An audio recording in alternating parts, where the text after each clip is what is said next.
నా ప్రోగ్రాంలో ఒకసారి స్టార్ట్ అయిన తర్వాత మండల స్థాయి నుంచి గ్రామ స్థాయి దాకా పార్టీ బలోపేతం చేసే విధంగా చర్యలు తీసుకునే కార్యక్రమానికి మనం శ్రీకారం చుడతాం.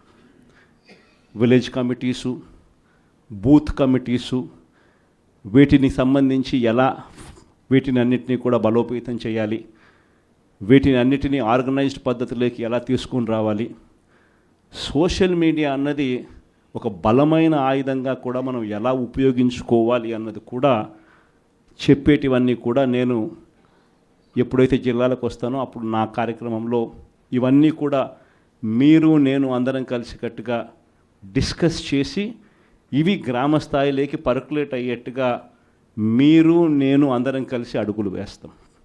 ఎందుకనంటే ఈరోజు మనం యుద్ధం చేసేది ఒక చంద్రబాబుతో కాదు, ఒక ఈనాడు, ఒక ఆంధ్రజ్యోతి, ఒక టీవీ5 ఇలాంటి ఒక చెడిపోయిన ఒక సామ్రాజ్యంతో యుద్ధం చేస్తూ ఉన్నాం. వీళ్ళని ఎదుర్కోవాలి అంటే, ఆ మీడియా సామ్రాజ్యాన్ని మనం ఎదుర్కోవాలి అంటే మనకున్న ఏకైక అస్త్రం మన చేతుల్లో సెల్ ఫోన్. ప్రతి ఒక్కళ్ళం మన దగ్గర నుంచి మొదలెడితే గ్రామ స్థాయిలో ఉన్న ప్రతి విలేజ్ కమిటీ మెంబర్ దగ్గర నుంచి బూత్ కమిటీ మెంబర్ దాకా ప్రతి ఒక్కరికి కూడా వాళ్ళ ఫోన్ అనేది ఒక ఆయుధం కావాలి.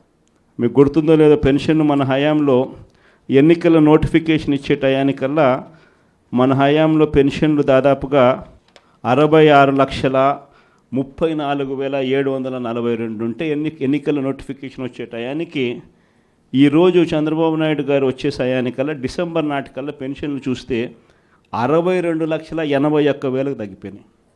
అంటే 3,53,000 పెన్షన్లు ఇప్పటికీ కటింగ్. ఇది కాక ఇంకా వికలాంగుల మీద చంద్రబాబు నాయుడు మళ్ళీ ఒక కమిటీ వేసి ఇంటింటికి వికలాంగులు ఎలా ఉన్నారు అని చెప్పి ఇంటికి పంపించి వాళ్ళ పెన్షన్ ఎలా కట్టింగ్ చేయాలని చెప్పి అప్పుడే స్టార్ట్ చేసినాడు. అంటే ఈయన ఉద్దేశం ఈ మార్చి కల్లా ఇంకొక 3 లక్షల పెన్షన్ తగ్గించాలని. సో లెఫ్ట్ రైట్ సెంటర్లు పెన్షన్ తగ్గిస్తూ ఉన్నారు. పెన్షన్ ఎవరికైతే రాకుండా పోతుందో వాళ్ళు ఫోటో తీయడం పెట్టడం, ఎందుకు నాకు పెన్షన్ ఇవ్వడంలా. అలా మా స్కూళ్ళ పరిస్థితి ఏమిటి, మా కాలేజీల పరిస్థితి ఏమిటి, మా ఊరిలో ఉన్న హాస్పిటళ్ళ పరిస్థితి ఏమిటి అని ప్రతి విషయంలో కూడా మనము ప్రతి కార్యకర్త కూడా విలేజ్ లెవెల్లో ఉన్న కార్యకర్త దగ్గర నుంచి నియోజకవర్గ స్థాయి లీడర్ వరకు కూడా ప్రతి ఒక్కరూ కూడా ఈ ఫోన్ అనే ఒక ఆయుధంతో ప్రజలను జాగృతం చేయాల్సిన అవసరం ఉంది. ఇవన్నీ కూడా రాబోయే రోజుల్లో గ్రామ స్థాయిలోకి మనం తీసుకొని పోయి ప్రతి ఒక్కరిని కూడా జాగృతి చేసే కార్యక్రమం ఉంది. ఇన్ఫ్యాక్ట్ ఇవన్నీ కూడా రాబోయే రోజుల్లో అందరం కలిసికట్టుగా అడుగులు వేసి చంద్రబాబు నాయుడు గారి ప్రభుత్వాన్ని గట్టిగా నిలదీసే కార్యక్రమం చేయాలి. బహుశా కార్యకర్తలకు సంబంధించి ఇంతవరకు ఒక మాదిరిగా చూసాం. కార్యకర్తలను ఇక్కడ కాదు, కార్యకర్తను ఇంకా గొప్పగా చూసుకునే కార్యక్రమం కూడా జరగాల అని చెప్పి కూడా ఆలోచన చేస్తాను. మీ అందరికీ కూడా నేను ఈ విషయం భరోసా ఇచ్చి కూడా చెప్తా ఉన్నా.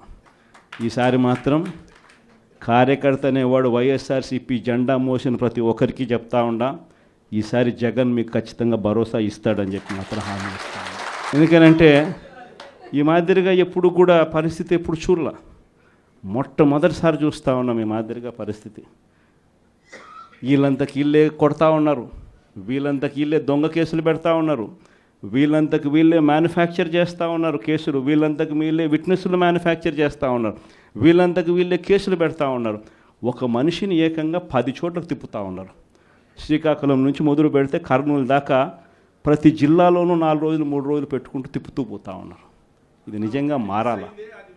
ఈ కళ్ళెదుటే కనిపిస్తూ ఉన్న ఈ కార్యక్రమాలు ఇవన్నీ చూస్తూ ఉన్నప్పుడు మాత్రం నిజంగా మీ అందరికీ నేత్రం ఖచ్చితంగా ఈ భరోసా ఇస్తా, ఖచ్చితంగా నేను చెప్తా ఉన్నా ఈ మాటలు.